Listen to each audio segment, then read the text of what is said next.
Good morning. Welcome to Krishna's classroom.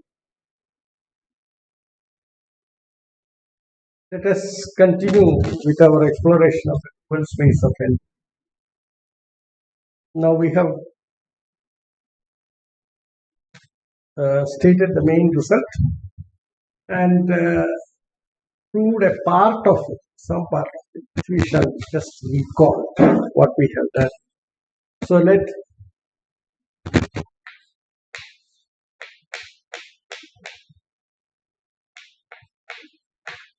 be a sigma finite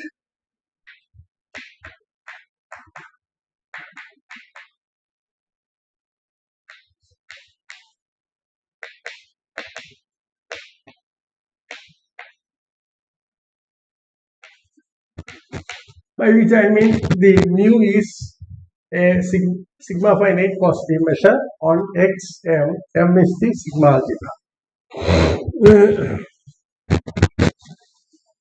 Let plus an infinity. Now this is the range over which we are going to prove the result.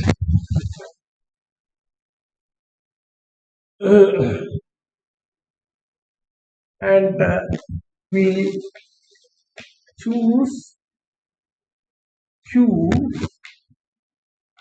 as the exponent conjugate of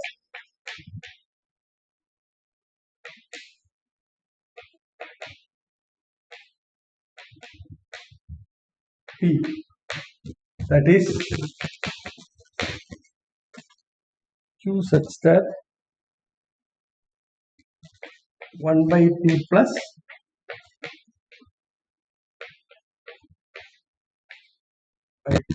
equal to 1. So Q is chosen such that 1 by P plus 1 by Q equal to 1. So Q also in fact runs from 1 to infinity. You can see the range over it.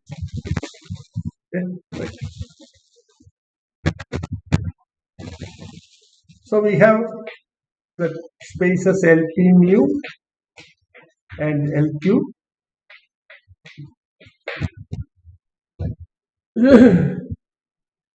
Let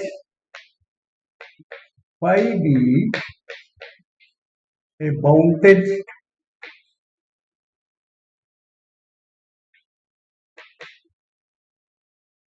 linear functional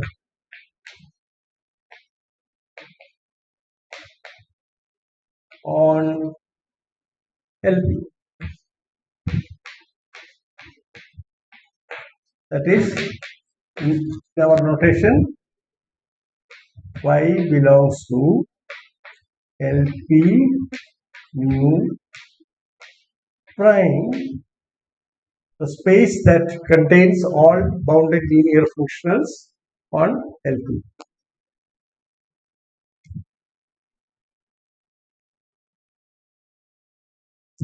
Then the results that so these are the conditions that we have.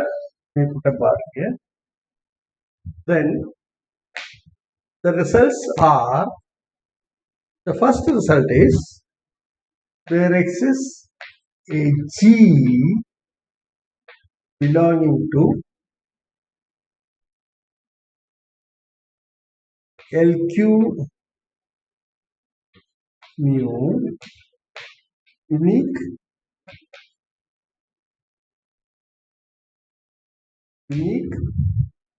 such that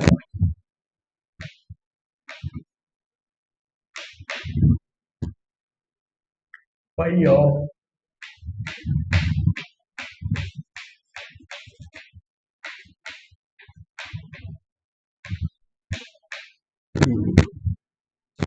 for every f belonging to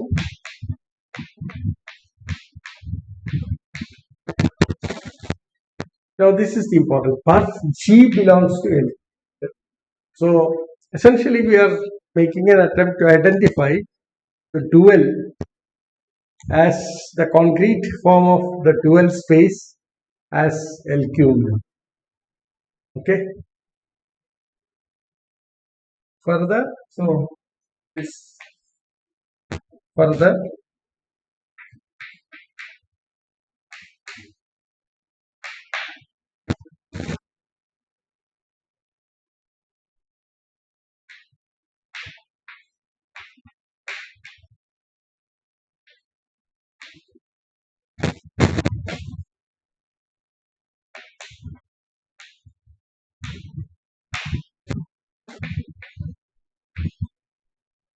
then we have the norm of phi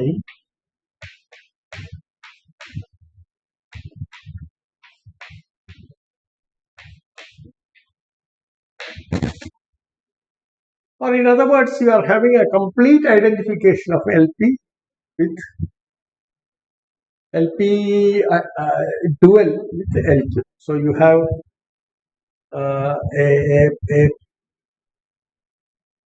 picture like this. Then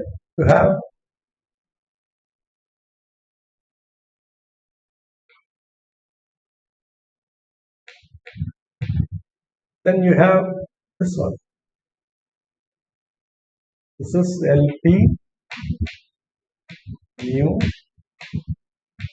That is the dual of that. That is a dual of that. Then there is a isometric relationship.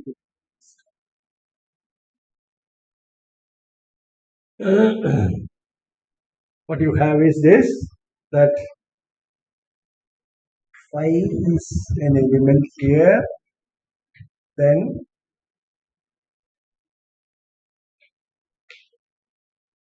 there exists a G belonging to L mu such that if you choose an F here,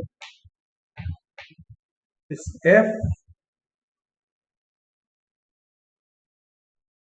map to C. It's in general C, complex value. Okay.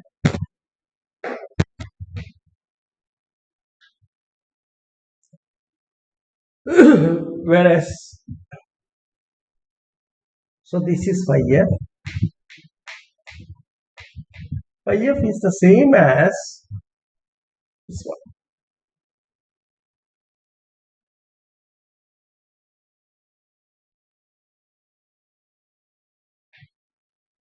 This is equal to integral over x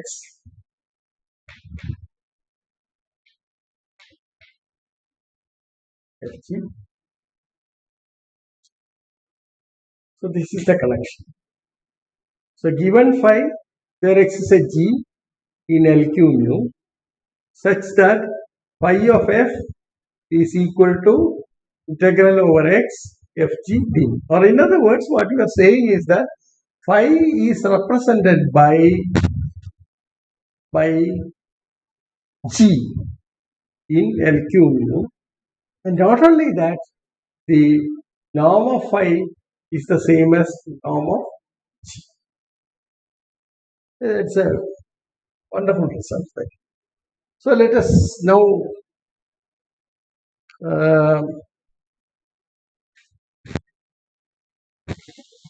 try to prove this, and in fact we have started with the proof, and in fact we have done the uniqueness part, which is relatively simple. So we will just recall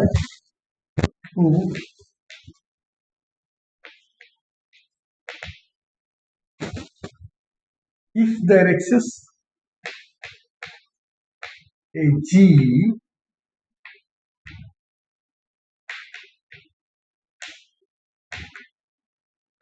one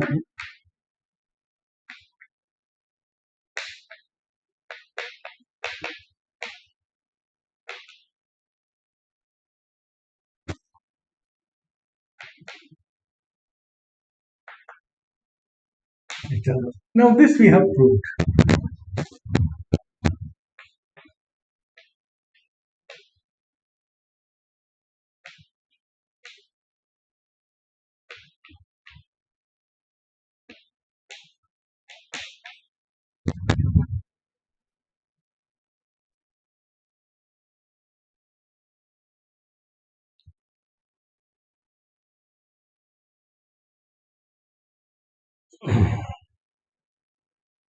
Now then what more we have proved? We have also shown that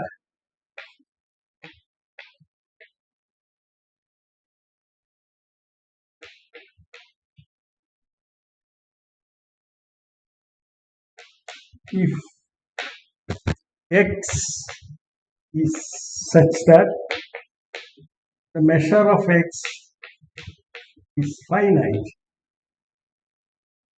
is the condition.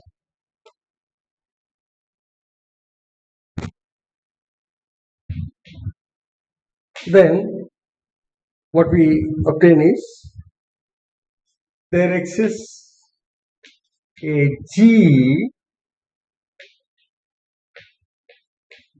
L1 mu such that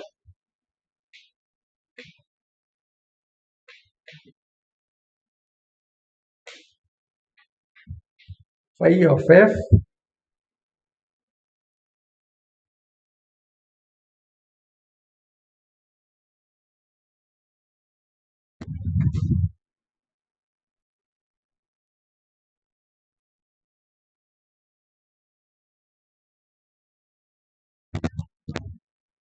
this is the important G belonging to L1 such that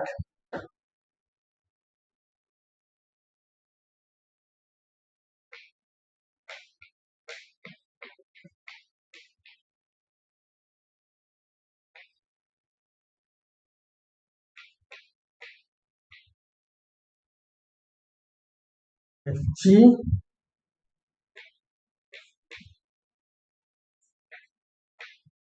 for every f belonging to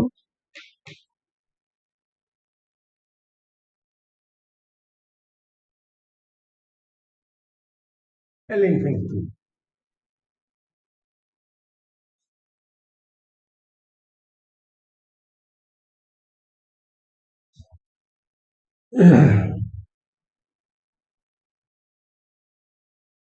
Okay, this is of course a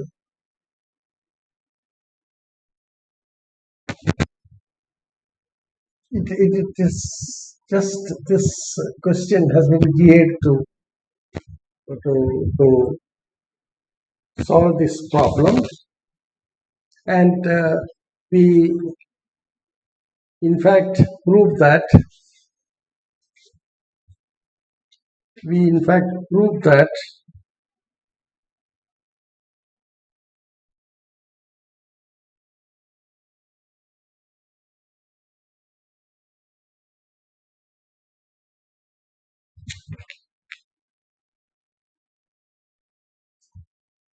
we define a new measure lambda from the given mu, and then get a representation theorem for that, and that essentially gives you the particular G. Okay, so that's the, and you please go through the proof, and that's very interesting. Okay, so having got that, now what we have to prove now is this. But remember, read these things. That is, this is for L infinity mu. This is for G belonging to L1 mu. Okay. So it's a partial, a part of the proof, not completely, because what we want is this to be valid for every f belonging to LP, and G should be in LQ. Use LP here, then it should be. So what we have proved here is if f belongs to L infinity mu, then G belongs to L. That's what we have. Okay. Now let us, and also the second part, namely, so we have to prove this claim.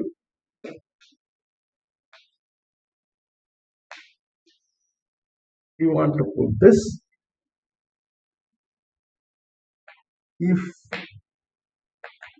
f belongs to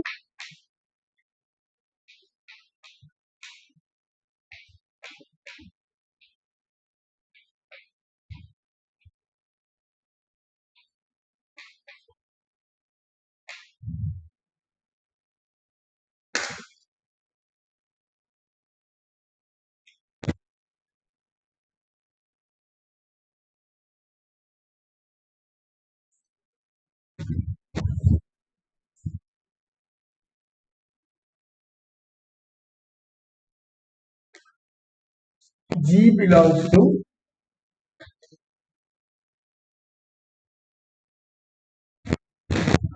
where of course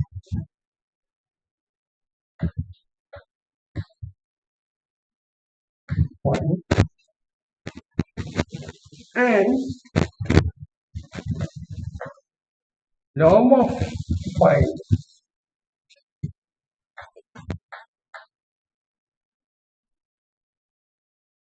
the Q norm of, this is what we want to prove. So we first take up the case.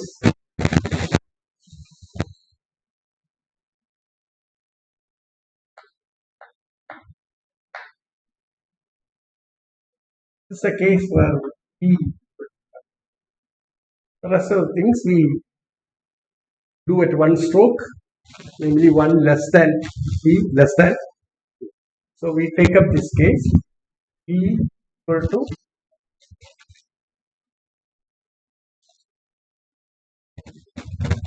then we have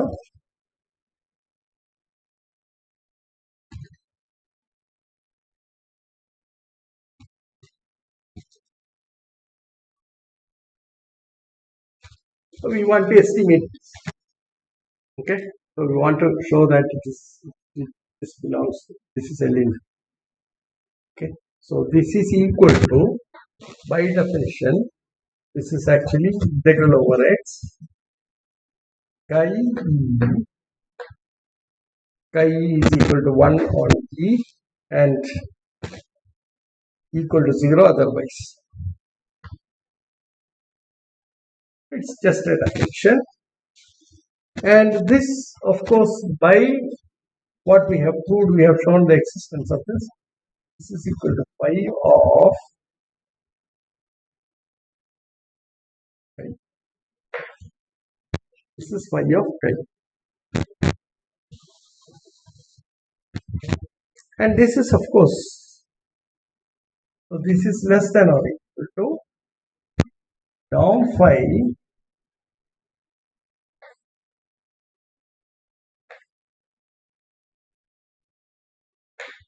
one, and that, of course, you know, is equal to norm phi, and this is actually the integral of that over x, and therefore this actually turns out to be a measure of it. And this is true for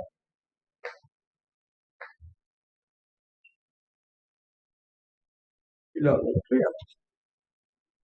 So we have started with the assumption that mu of x is finite. Therefore, mu of E is also finite. Nothing to dispute about. And this implies, look at this relation. This implies mod Gx also here is less than or equal to capital phi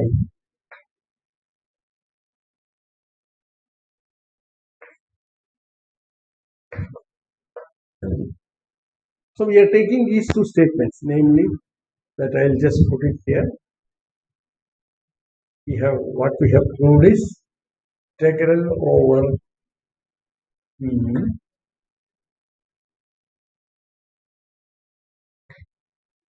gt. This is less than or equal to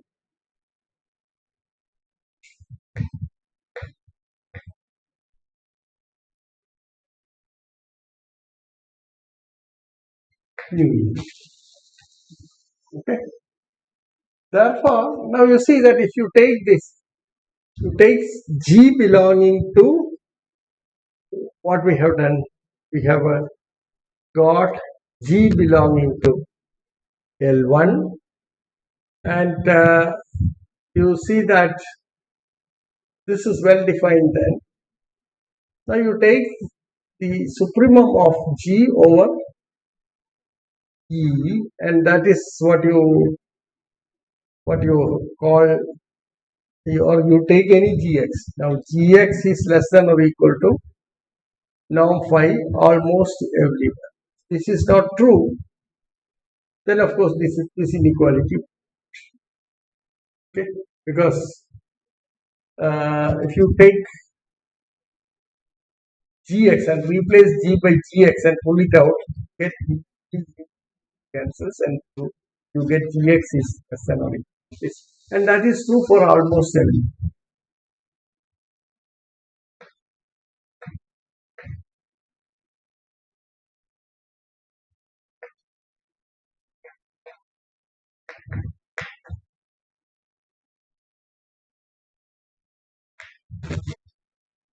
That's the result that we get. Okay. So we have now two results. What does this mean? This means that the supremum or essential supremum of G, okay, is only on a set of measures 0 that this inequality might be violated. So almost everywhere this is true. Therefore, you see that essential supremum of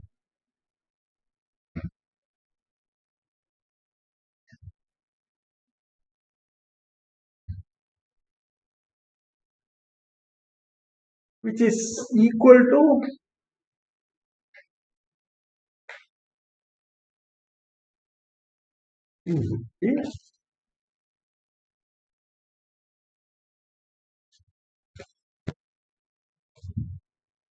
bracket here is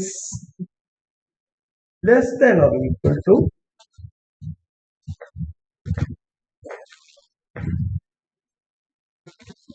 okay.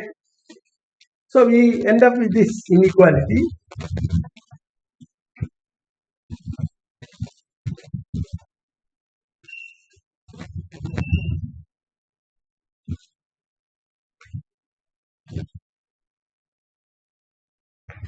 So this is one inequality. Now we already have the Holder's inequality. So now we already have the Holder's inequality, which gives you the reverse inequality.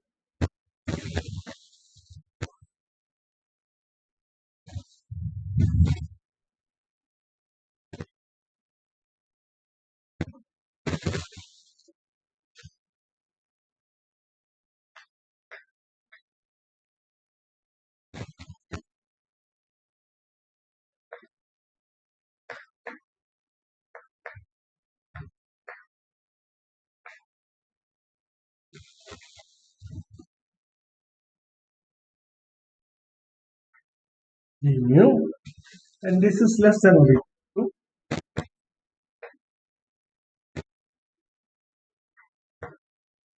supremum of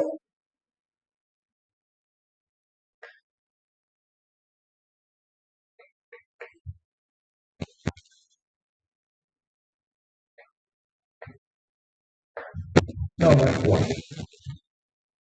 Okay, which implies norm of 5 is less than or equal to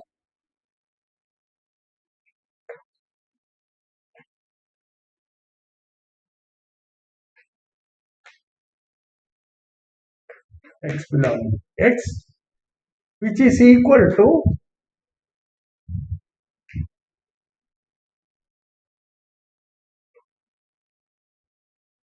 of G infinity. So you have two inequalities now. So we have, that is,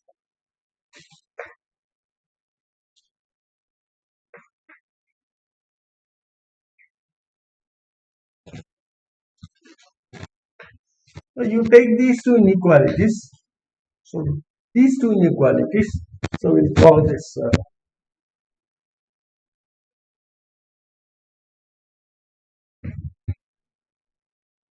these two inequalities, or together they imply the following. Now phi is equal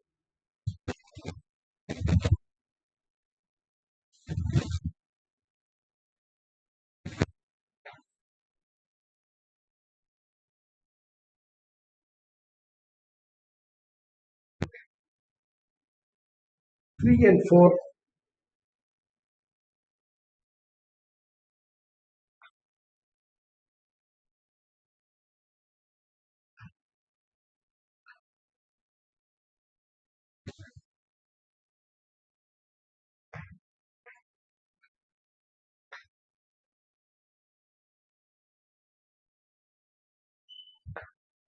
So we have completed the proof in the case where we have p equal to 1. Okay, right? So that completes the proof.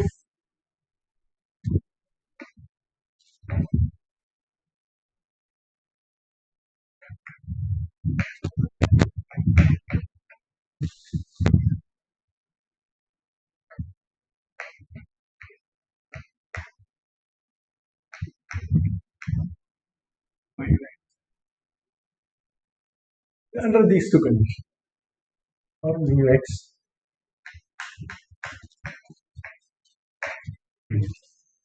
So that completes that. Now we take up the next level.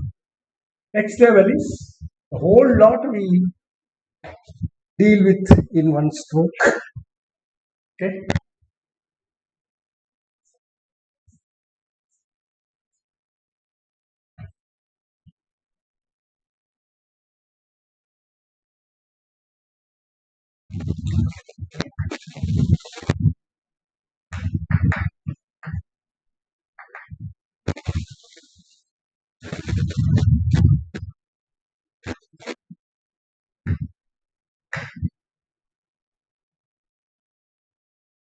Less than it. So that together they will cover the whole. Okay.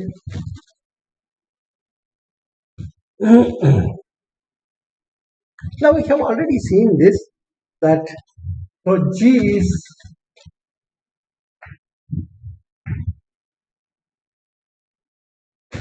identified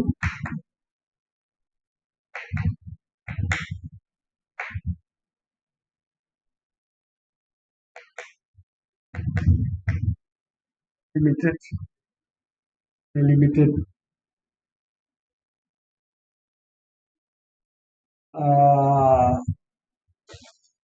case. Look at how we have defined G. G is, there are two things, namely, one, what have we obtained?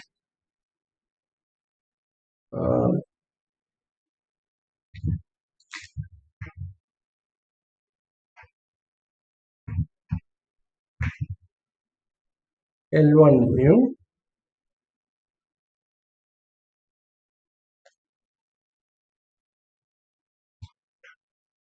F belonging to L infinity mu. We have phi of F integral over X.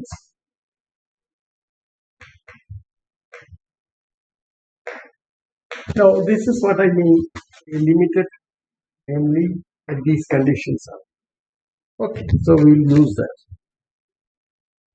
Now, having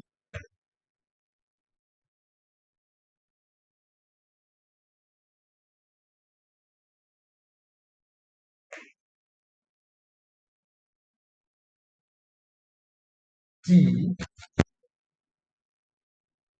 we have seen that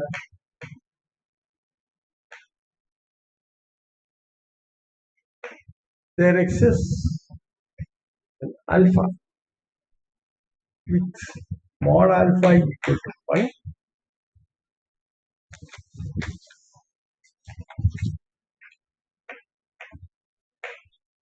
such that alpha G mod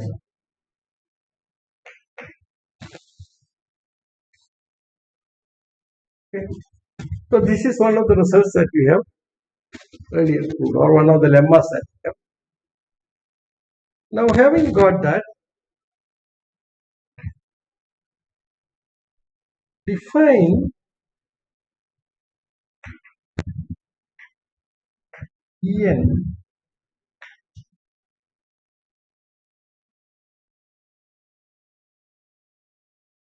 as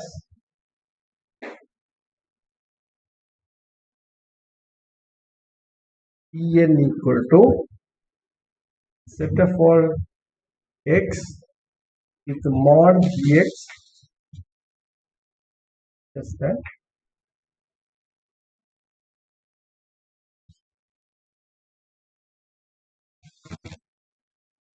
that's a part of x.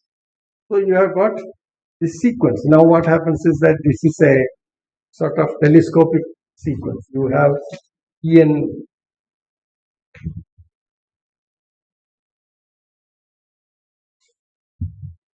plus 1.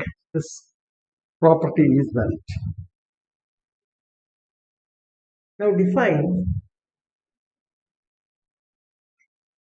because essentially our objective is to get the reverse inequality of this. This is something that we have obtained from holders.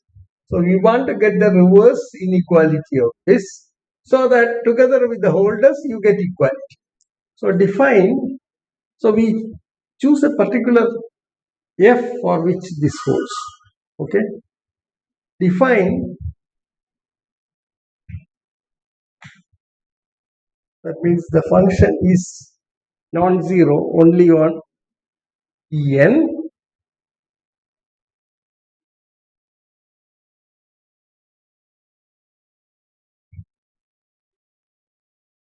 q minus 1 alpha.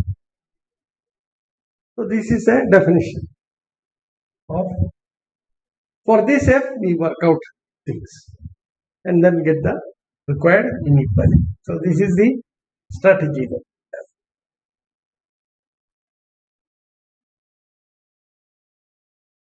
Now what are the properties of this particular f? That's what we have to explore.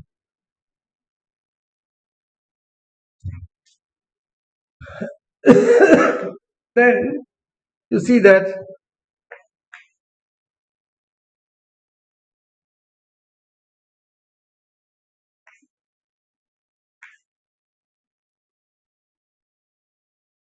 q, this is equal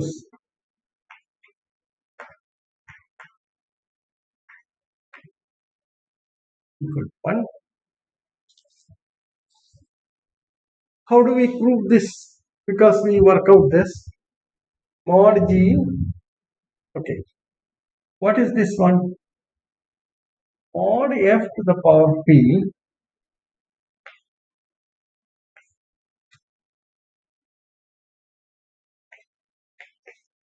n mod g to the power q minus 1 into p.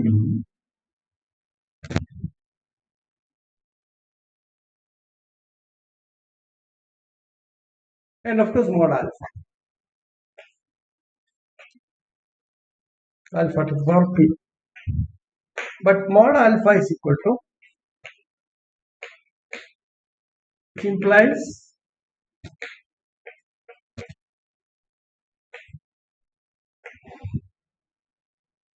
n. What is this q minus 1 p? So you have 1 by p plus 1 by q equal to 1. Therefore q minus 1 times p is equal to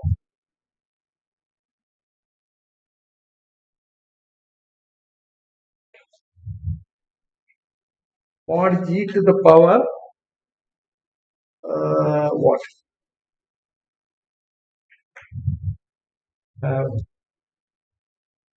Plus 2. See, you can do somewhere.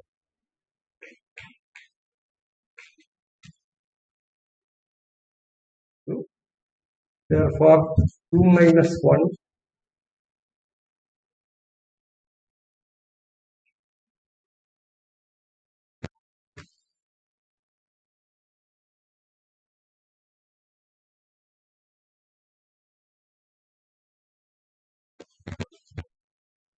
would be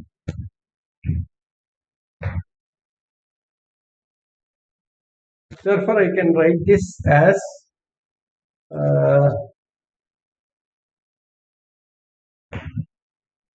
and mod alpha equal to 1.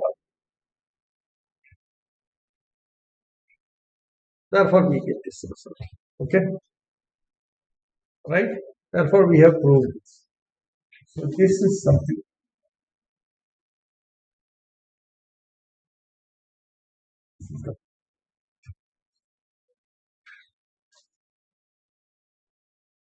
And this is true on EN. And this is true on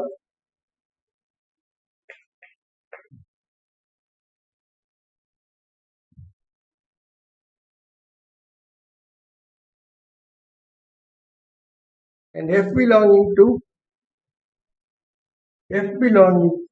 to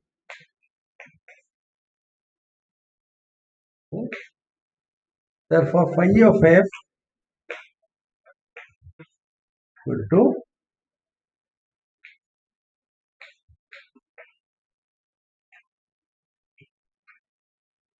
FG d mu. That also we have. So this now we have put that the G gives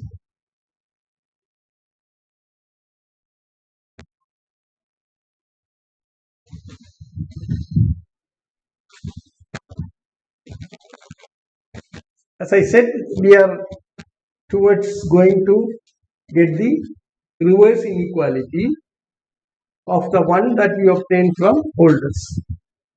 Okay, so let us work with that. So this implies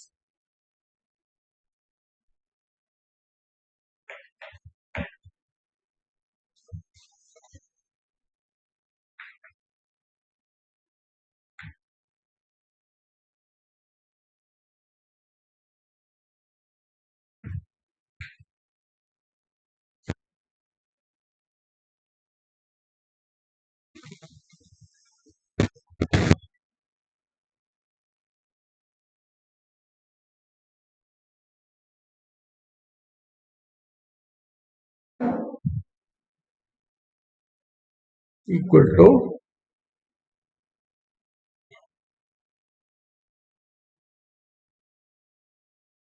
integral over x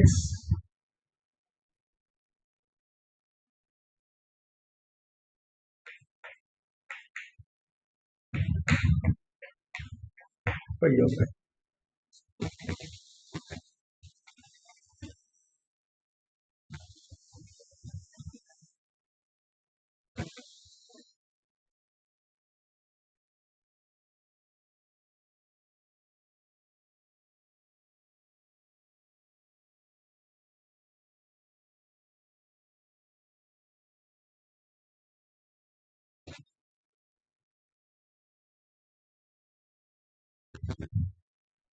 So you take the definition and then plug in this, and this is what it is. Okay, so choose. So what have we got? We have chosen F to be n, then mod g to the power q minus 1. So you split this and then write this as F is this, and then you have the remaining. So this is what you end up. This is just easy to verify. Okay, or if you want, I can.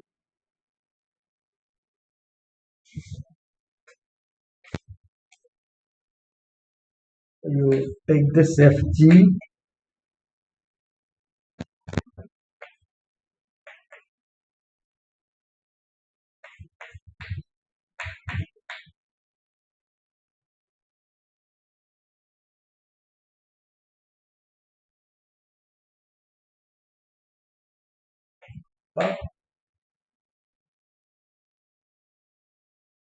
that's equal to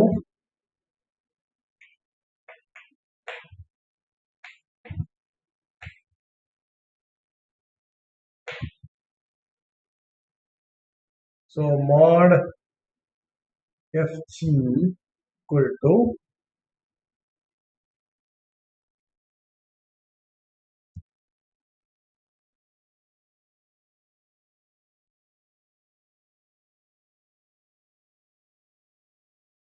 this is g alpha is small g. So small g.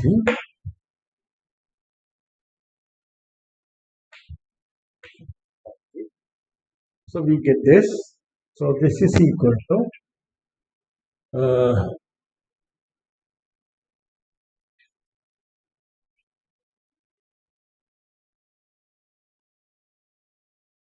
minus 1.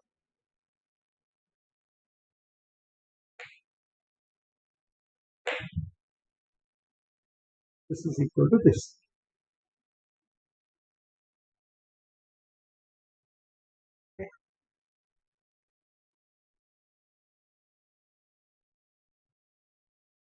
Therefore, integral over x ft d mu.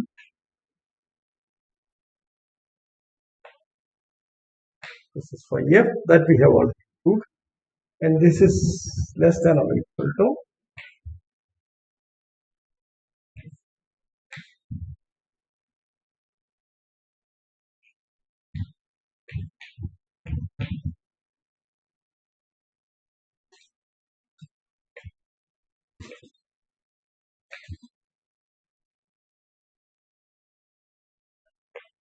one by p.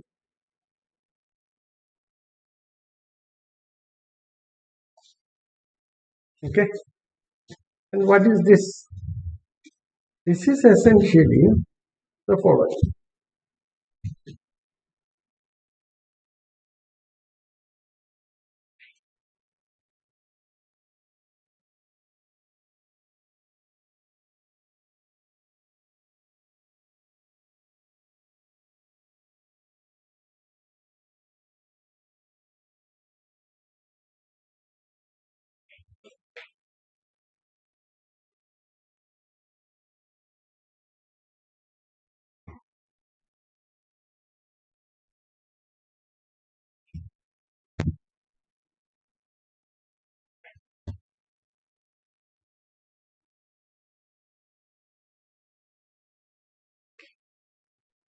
This is the inequality that you.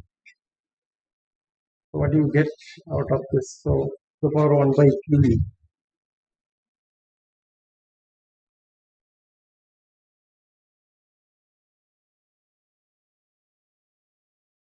And what does this give you? So we use the fact that 1 by p plus 1 by q equal to 1. Using that, this gives actually integral over n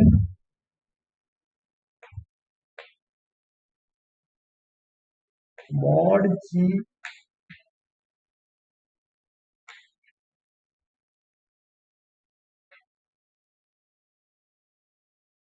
1 minus 1 by p is less than or equal to,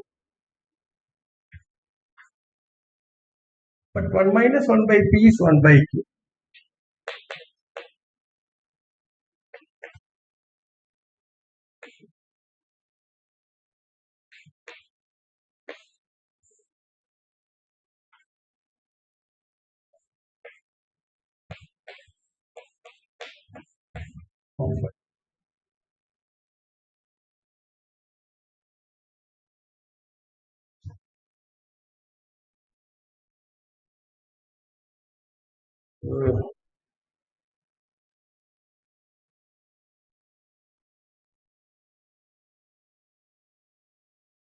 What does this mean?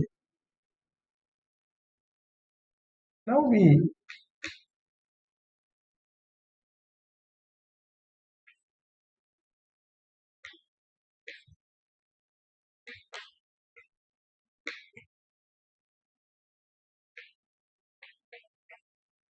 apply monotone convergence here.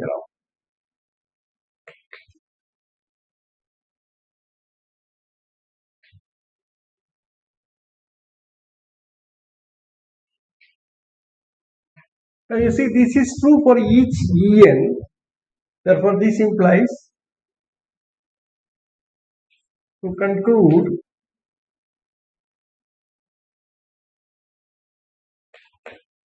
that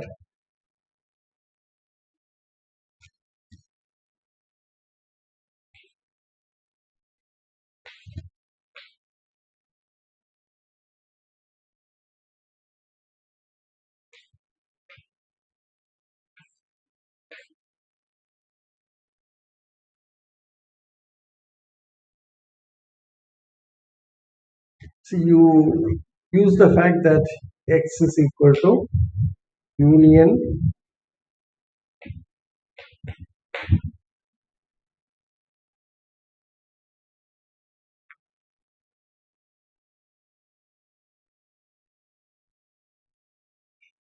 so for each N this is bounded, therefore it is true for all X.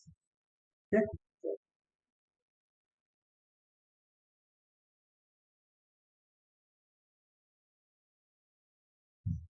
Thus we have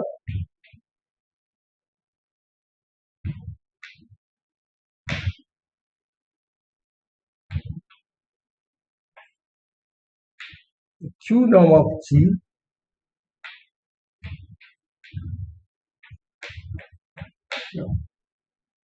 so this inequality this is for the case 1. This is the one that we are considering, right? Okay.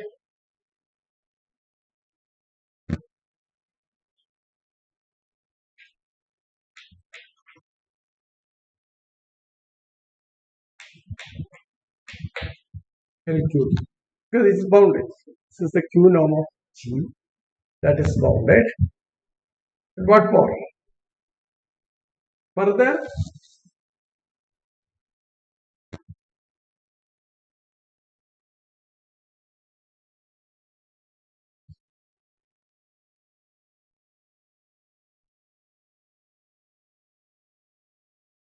now observe that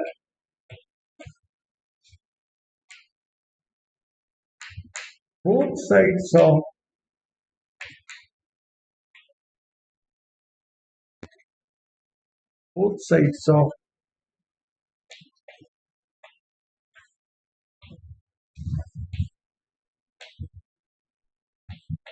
B are continuous functions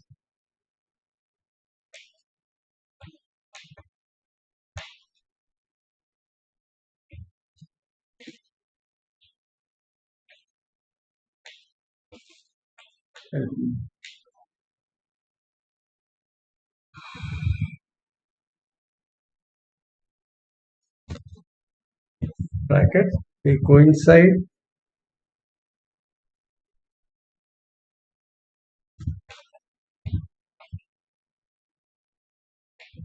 on a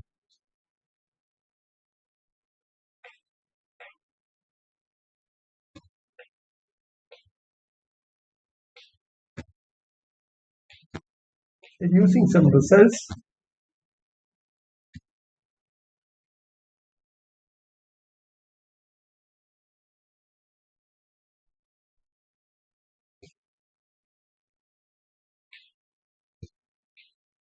Now use continuity.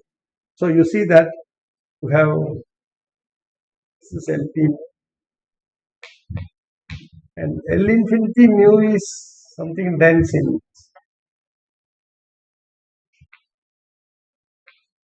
is dense in that. Therefore, what you get?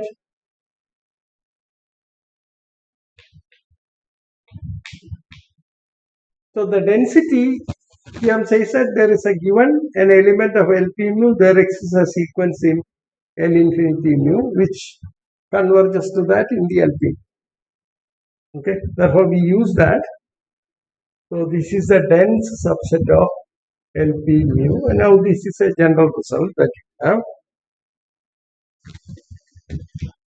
Hence, now you see that this phi is continuous as well as this integral is also continuous on all f belonging to LP mu. Therefore, we have the following result. Hence, we have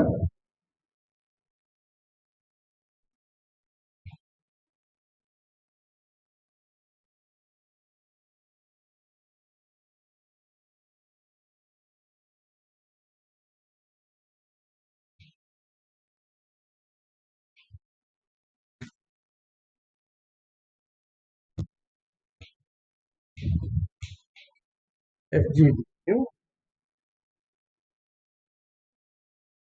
for what you call for every f belonging to LP for mu of x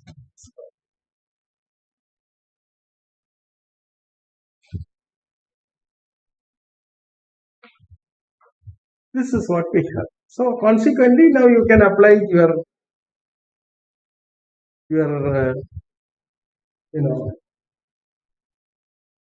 once again you use the same technique by holders.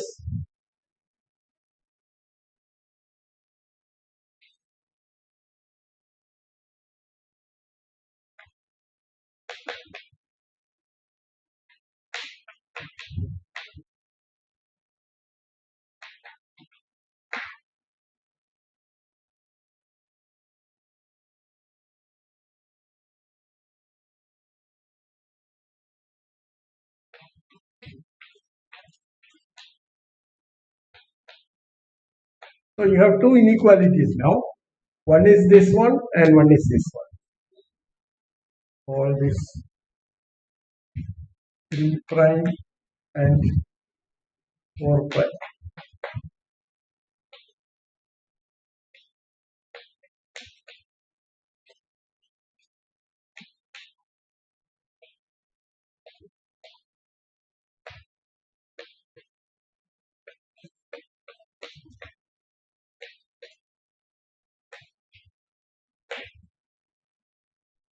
The only constraint that you have is that mu of x is finite.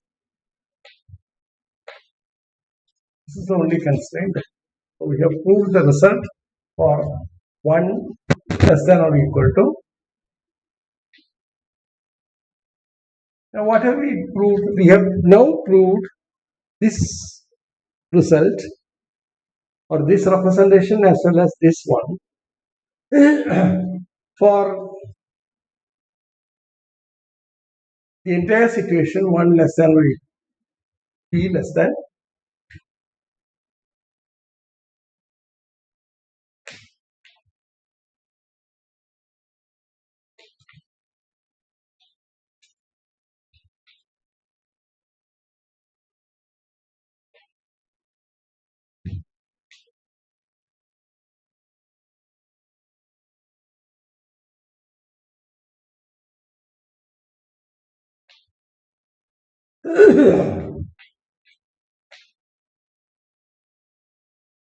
infinity for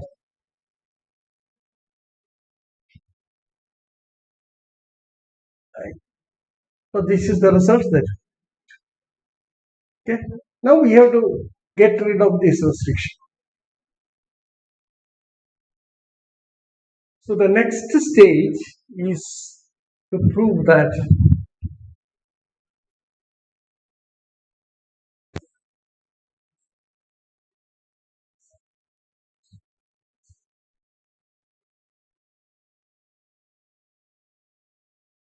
now we prove that mu x. So we take up the general situation.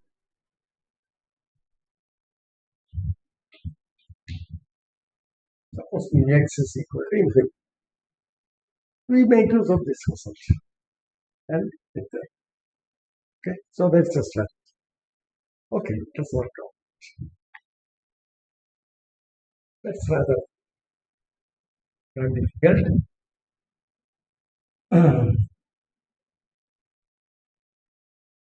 Now, one of the lemmas that we have proved earlier comes to our help in this task.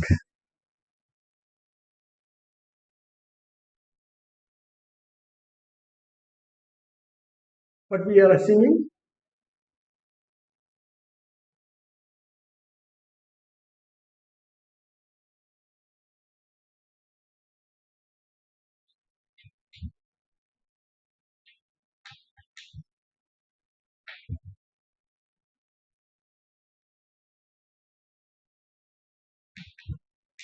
not finite.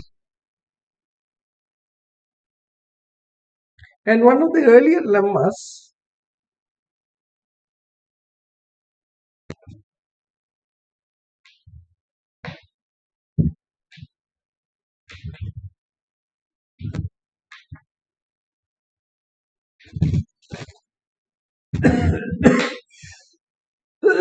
you go back, then you will see that this is true.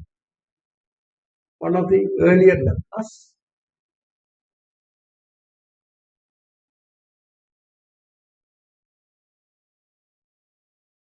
shows that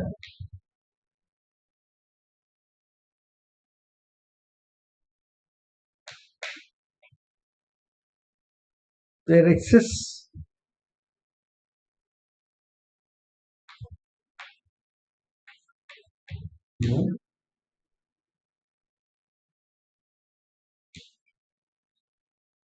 less than 1 such that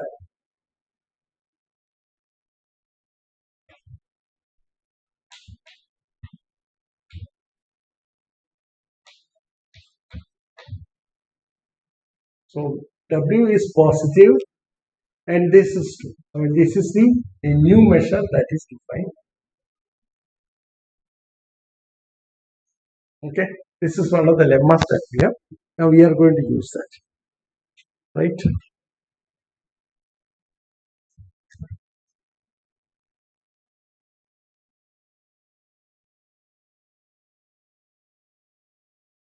And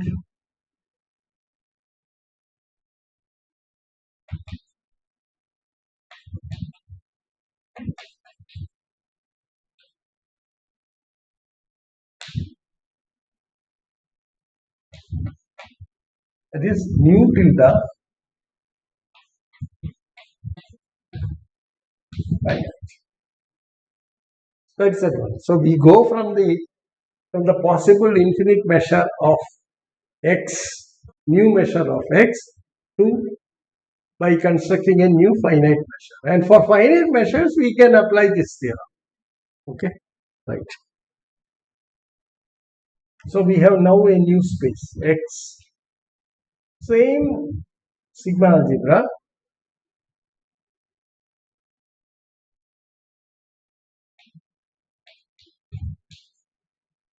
So this is the scenario that you have. Now on this, we can apply the previous theorem.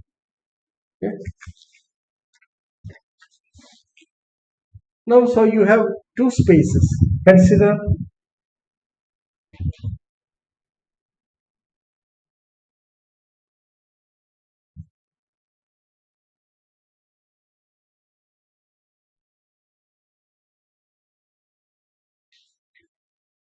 LP.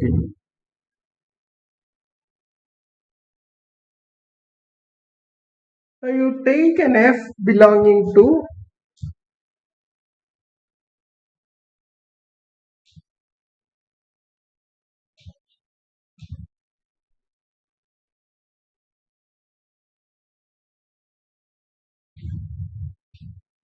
okay.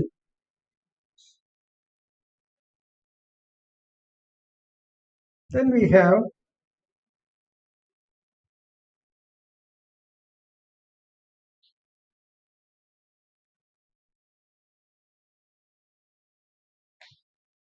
F tilde.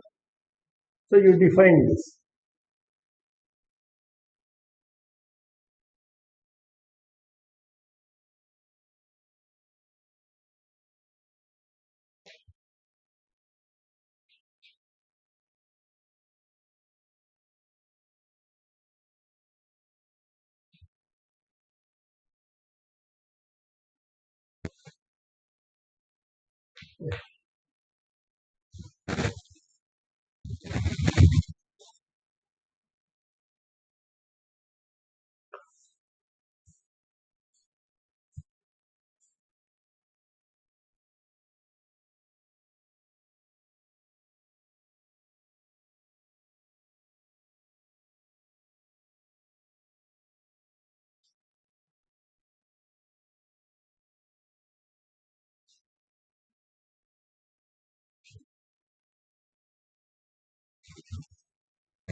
y the c.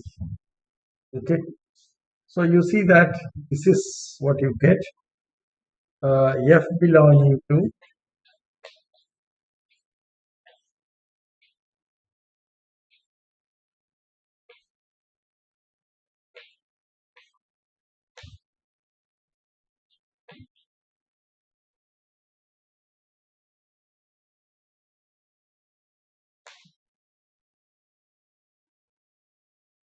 is equal to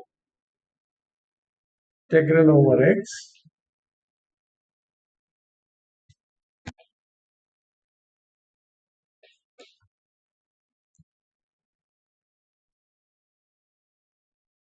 in mu. So we use that representation that is available. This we make use of, and that is of course equal to integral over x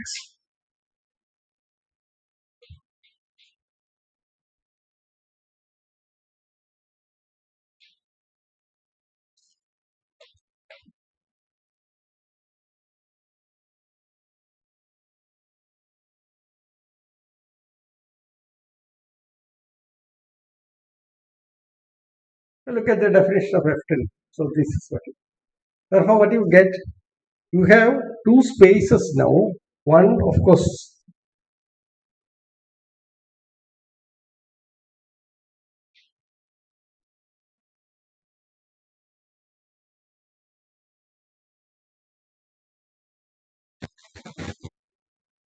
you have a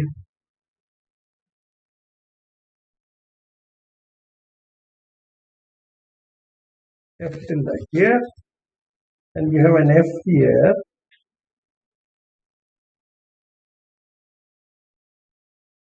So there is an isometry. So F and F tilde are connected. So hence,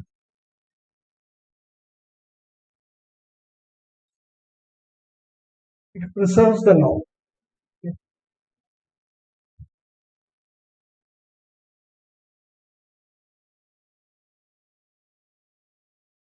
What we have is this. See, you see that the consequence of this result is that norm of F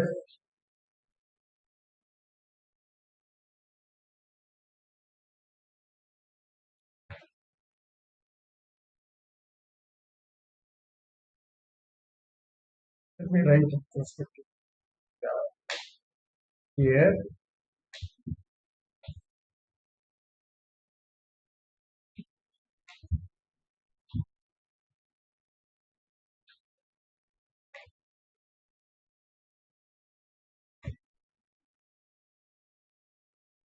It is a very poor rotation.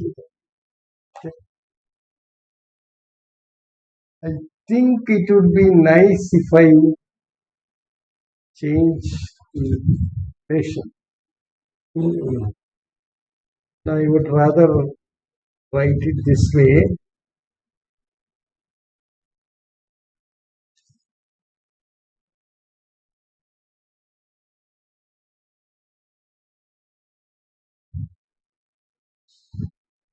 Okay, to interchange this tilde with line space. That will be a better notation. So this shows that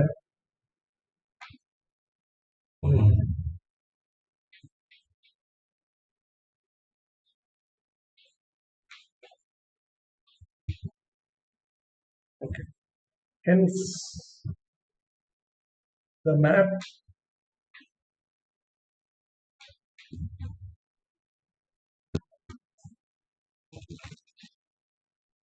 LP mu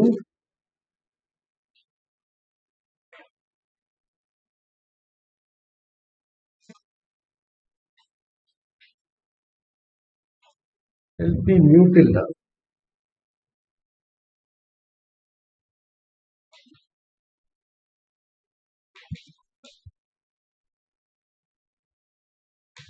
isometric. Okay.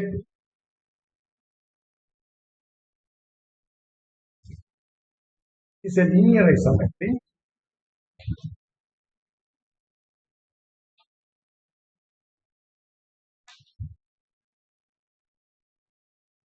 It is quite easy to prove that it is linear. Okay, it's a linear isometry.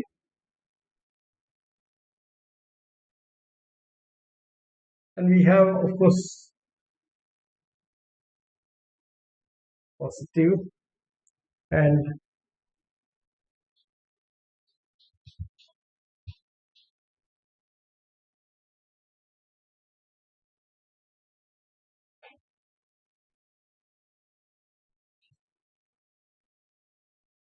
if you write psi f equal to phi of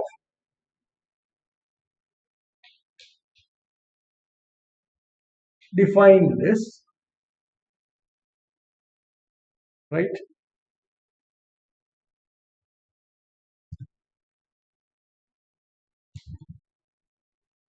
A bounded linear functional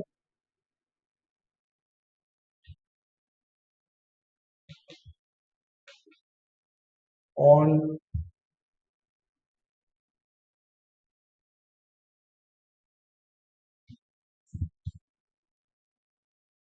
see this is what we are taking an f in LP mu tilde and write this and that scalar is determined as phi of w, that is f tilde. Okay, this is your f tilde. Okay, right.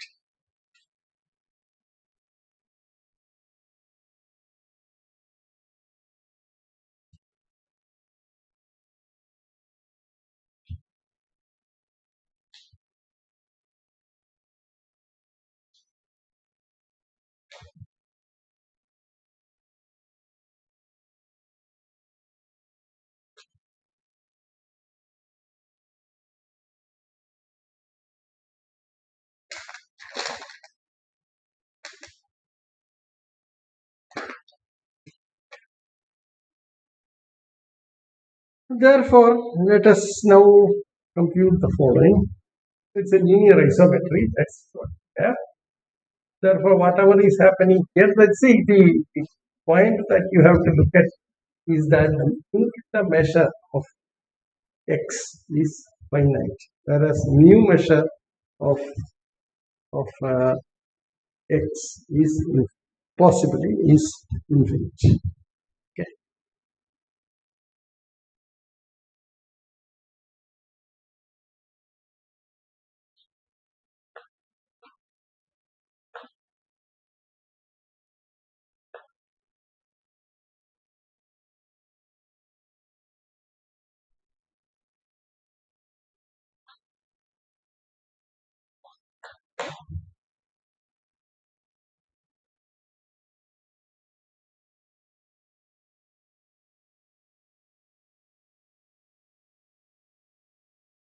Okay. So this is the connection between phi and psi. Okay. So then it's a non-preserving map. That's easy to. But recall that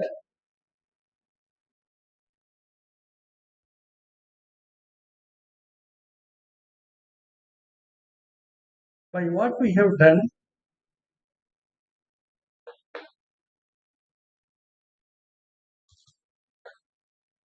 on the space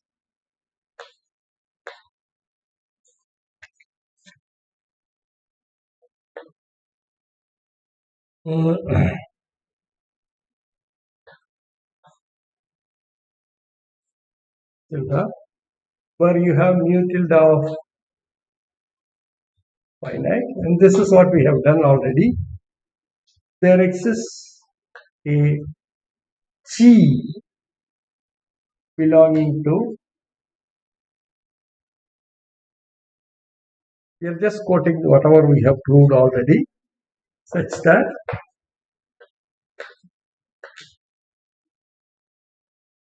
psi of this is equal to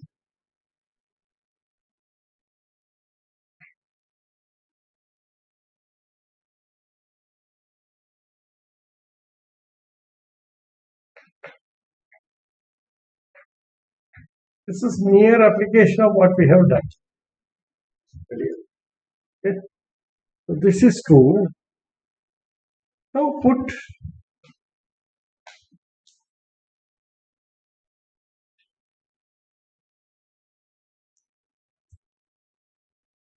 G equal to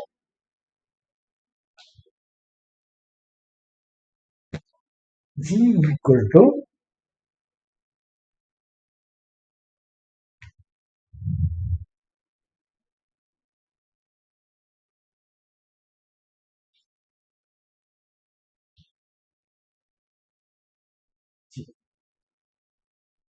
Now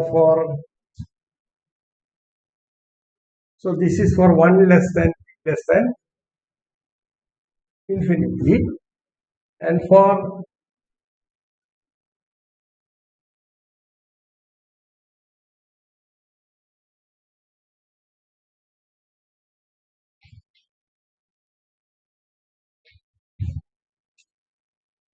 and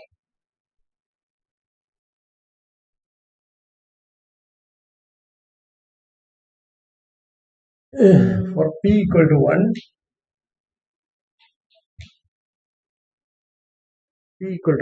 take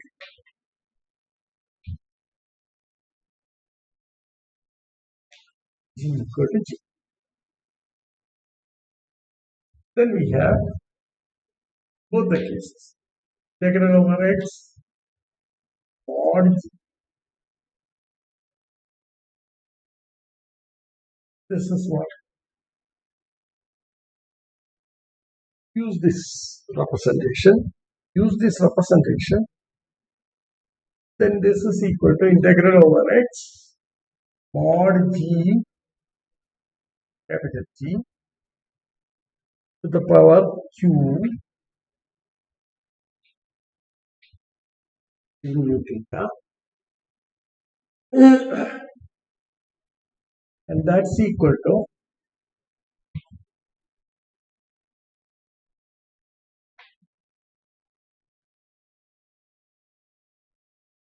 q, and which is essentially equal to,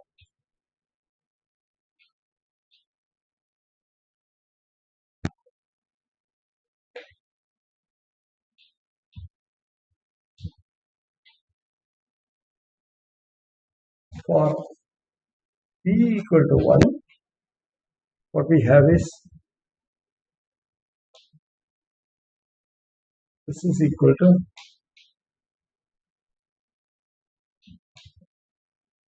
t, and we are recalling the earlier result,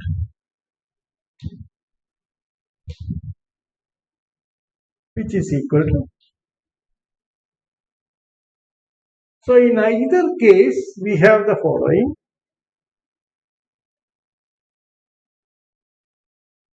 This is the one.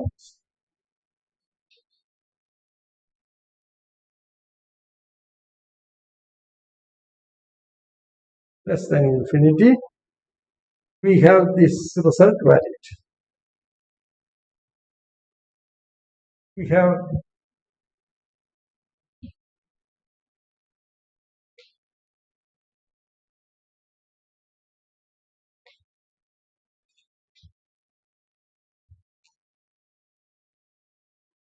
this result is that. So we now apply this. Phi f equal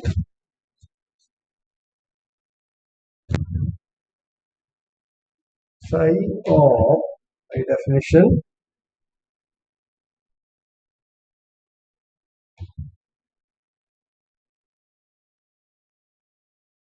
f, there is no ambiguity here because w is positive anyway. So this is equal to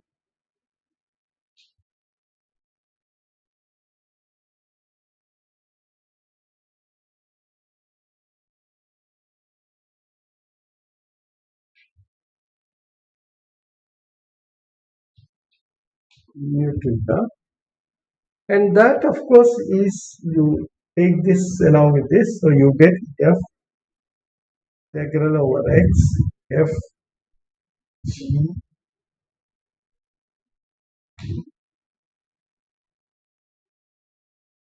and this is true for.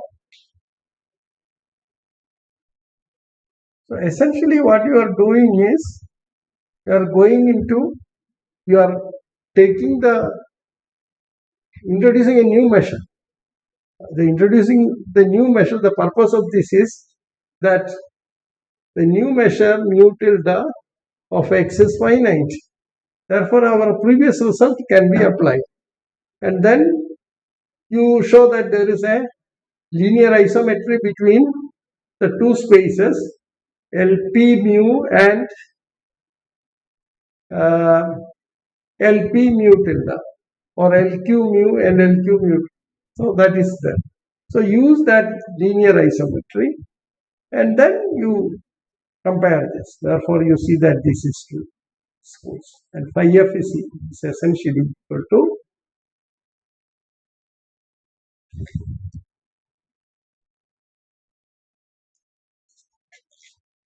you get norm phi equal to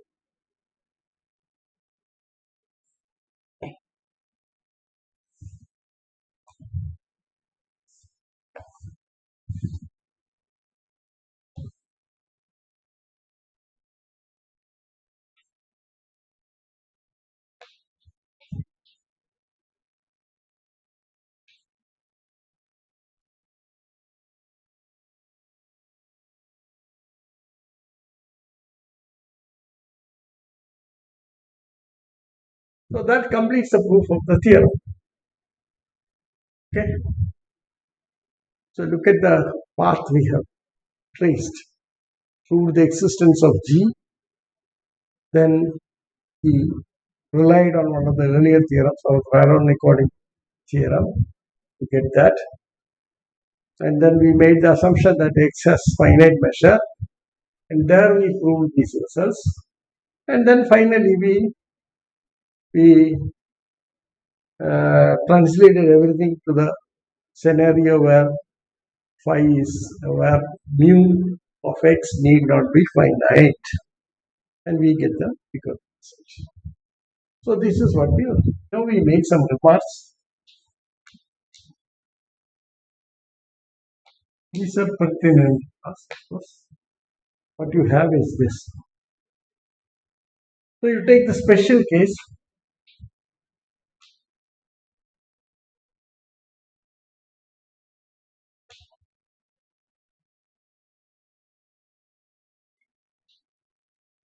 Then,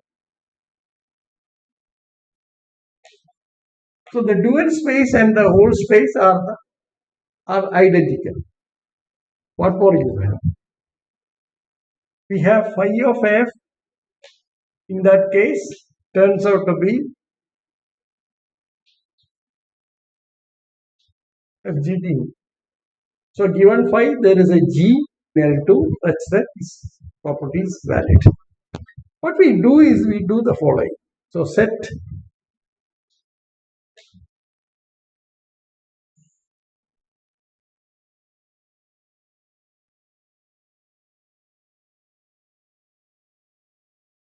or if you want to say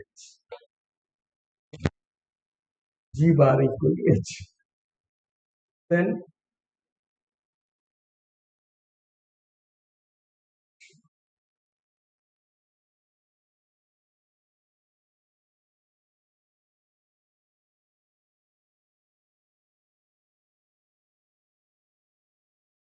it's the same. Okay? It's just taking the complex conjugate of that. So this is a complex conjugate. Then what you get? Phi of f taken over x, H conjugate, and this is required to get the inner product. Therefore, we shall now designate by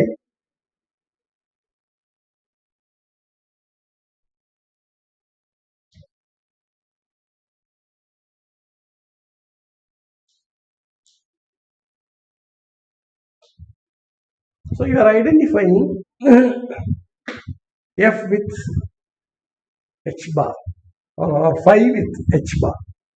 Okay, this is true. And you have norm of G,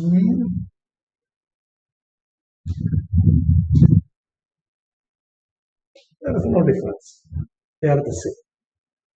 Okay. So, but what you have is this. So, if you take F and F, so this gives a sort of a Hilbert space structure.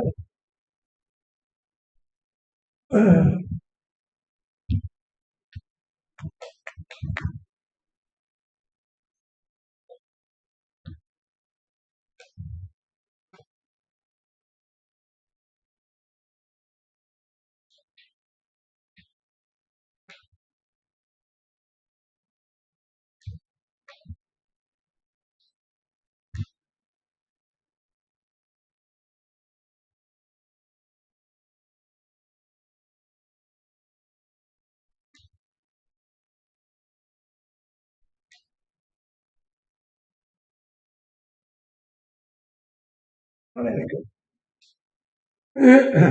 Okay. And from that we get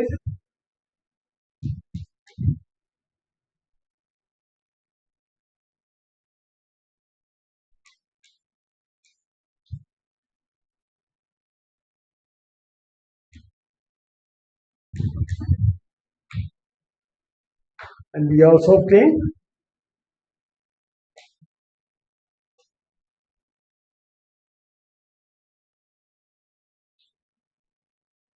E, which is the same as norm of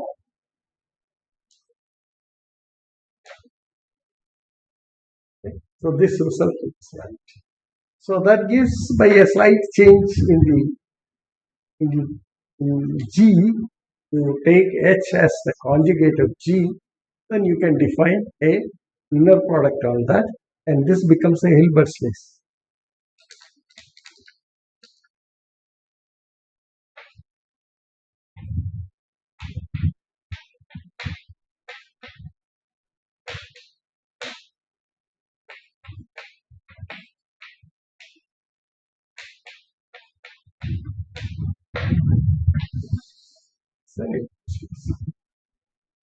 Okay.